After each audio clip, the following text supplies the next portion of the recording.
Last month, a guy on the Rockslide forum posted that he'd just dropped $2,800 on a Riflescope. Top of the line, the good one.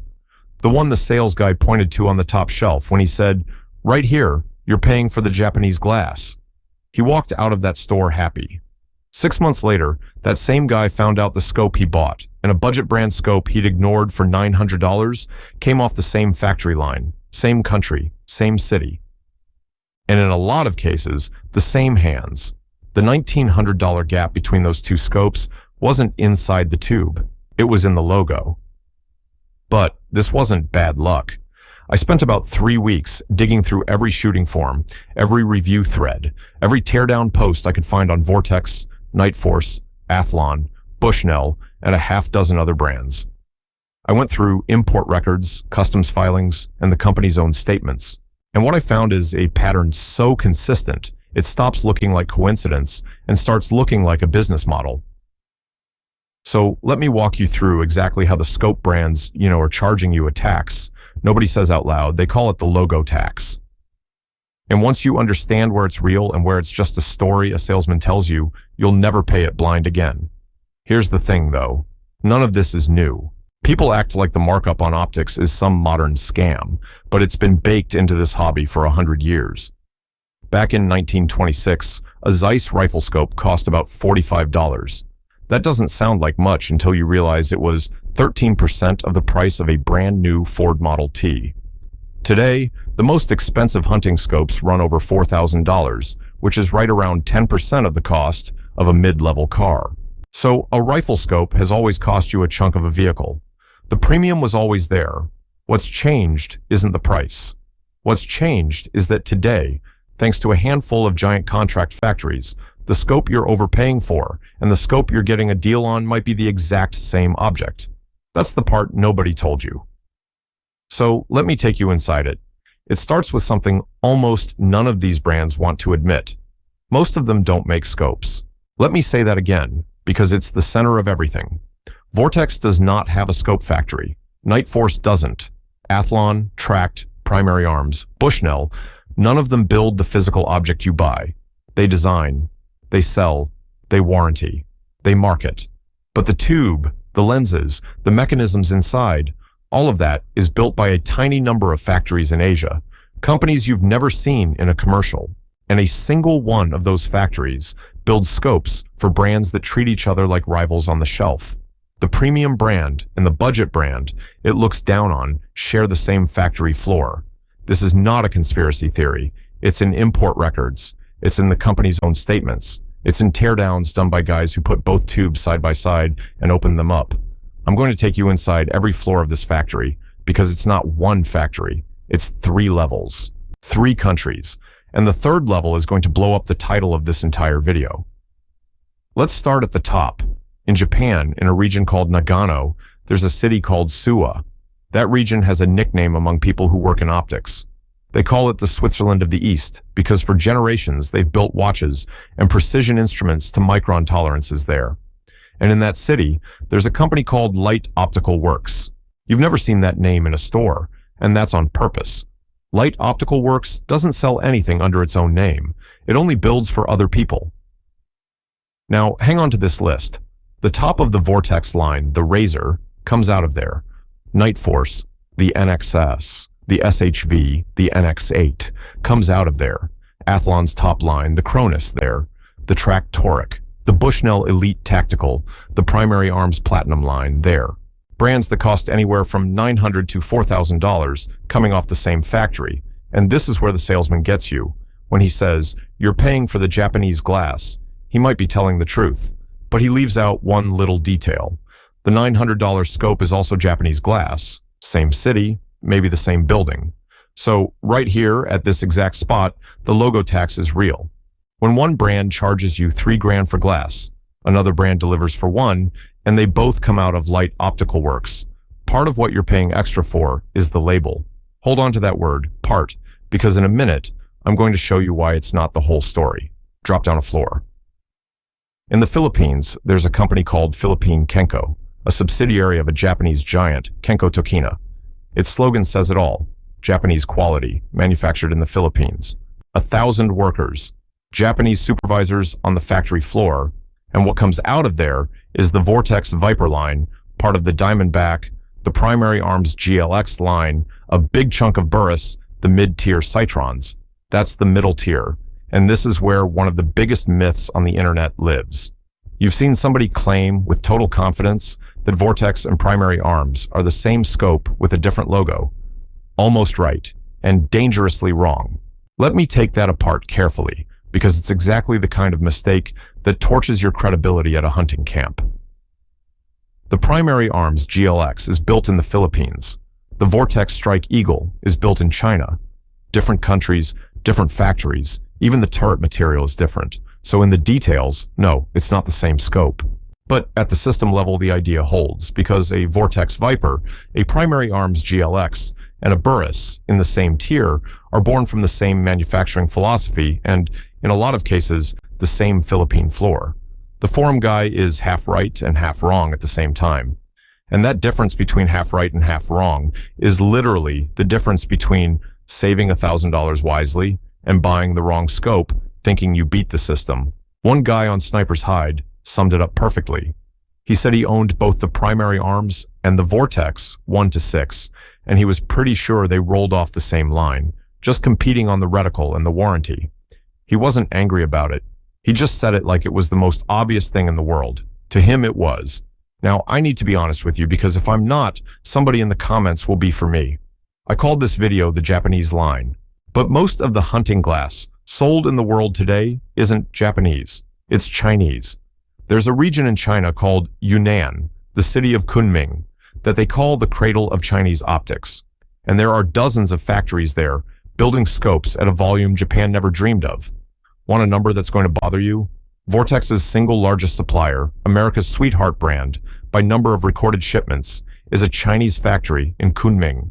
There's another Chinese company, Huanik, that dominates the red dot market and is the factory behind Holosun.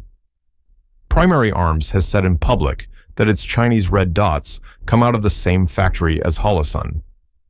So why did I call this video the Japanese line? Because Japan is where the legend lives. It's the name the salesman uses to justify the price. Japanese glass is the marketing spell. But the real factory, day to day, for most scopes, speaks Mandarin. If you've made it this far, do me a favor and hit subscribe. I cover this kind of firearms and optics industry stuff every week, and trust me, we're just getting started. Because what I'm about to show you is the part that took me the longest to believe. This same system, the one selling you a logo tax on a hunting scope, runs all the way up to the United States military. In 2018, the Army went looking for a new combat optic. The contract went to a Sig Sauer scope called the Tango 6T, and the numbers are staggering. One of those awards, the Direct View Optic Program, was worth over $77 million, with a ceiling of 120,000 optics over 5 years.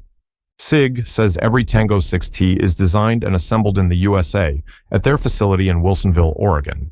Now here's why that matters for you. The role that scope fills, a 1 to 6 power combat optic, is the exact same role the Vortex Razor Gen 2 was built for. Reviewers will tell you, if you want that kind of scope, it's a Razor or a Tango 6T. Those are the two answers. And both of them are widely reported to be built on that same Japanese line, Light Optical Works. So, the Army, with $77 million and the best testing labs on the planet, ended up shopping from the same factory floor that builds the scope on a deer rifle in Montana. When you understand that, you stop thinking of this as a consumer ripoff and start seeing it for what it is. It's the structure of the entire optics industry. Everybody, from the broke first-time hunter to the Department of Defense, is buying from the same short list of factories. The only thing that changes is the logo and the price tag. Now, the part that I got the most obsessed with while I was researching this, because it tells you everything about how these companies really see you. Once you've bought the scope, try to open it up. Just try. I went looking for a professional teardown of a Riflescope the way you'll find for almost any phone or laptop. The big repair database, iFixit, the one that's torn down thousands of consumer products, doesn't have a clean teardown of a sealed hunting rifle scope. People have tried on their own. What they find is that the scope is not built to ever be opened. The tubes are sealed and purged with gas at the factory. The assemblies are pressed and bonded, and the moment you crack that seal, the nitrogen or argon is gone, and the scope will fog. So the manufacturers don't sell you the internal parts. You will not find a replacement erector assembly, a replacement lens group, a replacement turret spring on a parts shelf anywhere. I looked. They don't exist for the consumer. The official answer from basically every brand is the same. Send it in. And send it in is where the warranty does its quiet work. Because the brands that built a business on a lifetime warranty would rather you ship the whole unit back and get a replacement than ever let a third party open one up and document what's inside. Think about why that is. If you could open 2 scopes from 2 different brands and lay the guts side by side on a bench, the whole logo tax would be sitting there in front of you, exposed. The sealed tube isn't just there to keep moisture out. It's there to keep you out. And once you understand that they don't want you looking inside, the way these brands are owned starts to make a lot more sense. Because the brands aren't really independent companies fighting each other. They're owned by a handful of holding companies, the same way the factories are a handful of suppliers. Kenko Takina, the Japanese giant that runs the Philippine factory, owns the Citron brand outright. So Citron isn't a customer of the factory. Citron is the factory's own house brand. Then you've got Beretta Holding, the Italian firearms empire, which owns both Burris and Steiner. 2 scope brands, different price points, different marketing, both under one Italian roof. And Vortex itself, the one everybody thinks of as the scrappy American underdog, is a privately held family company out of Barneveld, Wisconsin, that grew from a small family optics shop into one of the biggest optics brands on the continent in about 2 decades, without ever owning the factories that build its glass. That's the model. You don't need a factory. You need a brand, a warranty, and a relationship with Light Optical Works. This is the exact same consolidation you've seen in every other industry. A few giant parent companies own the names, a few giant factories build the product, and the 30 logos on the store shelf create an illusion of competition that mostly isn't there. But here's where it gets interesting, and where I have to stop you from taking the lazy shortcut.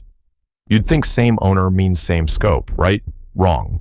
Take Burris and Steiner again. Same parent, Beretta. They've even shared a facility in Greeley, Colorado, and they still do not share scope parts. Different tubes, different turrets. And the warranties tell the whole story. Burris gives you a lifetime, forever warranty. Steiner, the supposedly more premium brand, gives you 5 years on the electronics. Same owner, same building. Completely different product, completely different promise. So you cannot just say same company, same scope. It doesn't work that way. Sometimes the same owner builds 2 genuinely different things. And sometimes 2 bitter rivals build the exact same thing. The ownership chart and the factory floor are 2 different maps, and you have to learn to read both, because that is the entire skill that protects your wallet. So let's go back to the question that's worth everything. If it's all the same handful of factories, why does one scope cost $900 and the other costs $3,500? The lazy answer is, it's just the logo. And the lazy answer is wrong. This is where I'm going to save you from buying the wrong scope in both directions. There's an analogy that goes around the shooting forums, and it's perfect.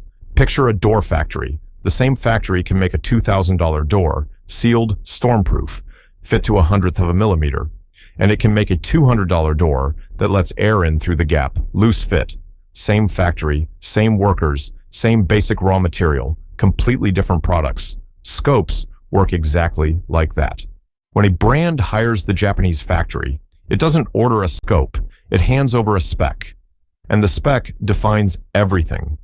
How many lenses inside the tube? An elite scope might run 15, 16 elements, an entry scope 9. How many coating layers on each surface? The elite ones run 10 or more per surface. And the manufacturing tolerance, how perfect it has to be before it gets rejected. And here's the dirty detail nobody tells you. The scopes rejected on the tight tolerance line often get sold to fill the loose tolerance orders. Same factory, same part. One passed the strict test, the other is the leftover. And then there's the glass itself, which is its own rabbit hole. Everybody throws around the word ED glass, extra low dispersion glass, like it's a magic ingredient. And the marketing leans on a few famous names. Schott from Germany, Hoya, and Ohara from Japan. Here's the catch. Schott doesn't make one kind of glass. Schott makes dozens of grades from world-class down to ordinary. So when a budget scopes box brags that it has shot glass, that tells you almost nothing, because the shot in a $200 scope is not the shot in a Zeiss Victory. The name is the same. The grade is not. It's the same trick as the factory. Same source, wildly different product, and a marketing department betting you won't know the difference. And there's another layer most people never think about: the gas inside the tube. A cheap scope gets purged with nitrogen to keep it from fogging. The higher-end ones often use argon because the argon molecule is larger and leaks out of the seals more slowly, so the scope stays sealed and fog-free for longer. Tiny detail, real cost, real reason for a price difference. None of it visible from the outside, which is exactly why the logo does so much of the talking. But here's the thing about glass that the marketing really doesn't want you to figure out. The glass is not even the part most likely to fail you in the field. The turret is. The turret is the dial on top you use to adjust for distance and wind, and inside, it is a little mechanical system of springs and threads that has to move your point of aim by an exact, repeatable amount every single time. Shooters test this with something called a tall target test. You dial up a known amount, you shoot, you dial back down, and you check whether the rifle returns to the exact same zero. A cheap turret doesn't. It drifts. It doesn't track true. You dial up 40 clicks and you get 37 clicks worth of actual movement, and at distance, that miss is the difference between a clean shot and a wounded animal. And here's why this matters for the whole logo tax story. You can put genuinely good glass in a scope and pair it with a mediocre turret, and the scope will look stunning on the shelf and fail you on the mountain. A lot of the real price gap between a mid-tier scope and an elite one isn't the glass you look through at all. It's the mechanical guts you never see, the precision of that turret system, the repeatability, the tracking. That's expensive to build and expensive to test, and it's one of the most honest reasons a scope can cost more. It's also the first thing a budget contract cuts to hit a price point. So when you're standing in the store comparing two scopes by looking through them at the ceiling, you are testing the one thing the cheap scope might actually do well and ignoring the thing most likely to cost you the shot. So let me show you where your money actually goes, because the glass is a smaller piece of the price than you'd think. There's a guy named Forrest Babcock at Leupold who put a real number on it. A big objective lens, just the front glass, can account for a quarter of the manufacturing cost of a scope. One lens, 25% of what it costs to build the thing. And that special low dispersion glass is brutally expensive. The reporting on this says a 6-inch blank of ED glass decades ago cost about $5,000, 170 to 200 times the cost of a blank of ordinary optical glass. So when a brand puts genuine high-end glass in a scope, that's a real cost, and it's a real reason for a real price difference. But here's the other half. After it leaves the factory, the markup layers stack up. There's the wholesale price. Then the distributor takes a margin. Then the retailer takes another margin, often 30 to 40% on accessories like optics. By the time a scope hits the shelf, the price you pay can be several times what it costs to build. Some of that markup is buying you real glass and real engineering, and some of it is buying you a logo and a marketing budget. The whole point of this video is learning to tell which is which. There's one more thing you're paying for that isn't inside the tube: the warranty. Vortex has a famous one. Lifetime, transferable, no receipt, doesn't matter whose fault it was or how it broke. That costs the company money, and that cost is baked into your price. So when you compare a Vortex against a nearly identical sister from the same factory that's cheaper, part of what you're paying extra for is the insurance, the support, not the glass. And there's one last detail that kills half a salesman's arguments. An entry-level scope transmits about 78% of the light. An elite one, 93, 94%. Sounds like a huge difference, except the human eye can barely tell 91% from 93. You're paying for 2% you might never see in the field. Sometimes it's worth it. In low-light hunting, an animal in the shadows, those 2% count. Most of the time, they count for nothing. So now you've got the full map, and I'm going to give you the names, like I promised, where you win the game. The Tract toric comes out of the Japanese factory with shot glass and sells direct to the consumer, cutting out the entire store margin. It's the cleanest example of top glass at a mid-tier price. One guy on the forums put it better than I can.